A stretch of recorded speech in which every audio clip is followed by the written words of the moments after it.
Everyone, तो मैंने आज ये बताना था कि फरी ने आज मुझे स्टाइल किया है। देख के अच्छी लग रही है ना। ये सारे कपड़े फरी ने चूज किए और मैं चाहती हूँ फरी बाकी का भी स्टाइल करे। फरी बताओ इयररिंग्स क्या पहनना है?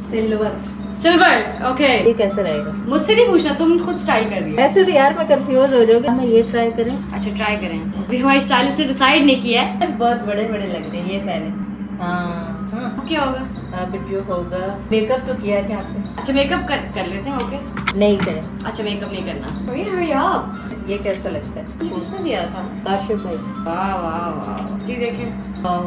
लेकिन मुझे लग रहा है सिर्फ ये अच्छा लगेगा जो मैं खोल रही हूँ। Kashif you been rejected. Kashif भाई रिजेक्ट इसलिए किया क्योंकि ये काफी बड़ा लग रहा है मुझे। कसम से अगर मैं खुद तैयार हो रही तो मैं अभी तक आधे रास्ते में होती। रिंग्स पहन ली है, सेट पहनेंगे। अच्छा अगर मैं किसी को स्टाइल करने बैठी तो कभी कहीं पहुंच नहीं पाएगा।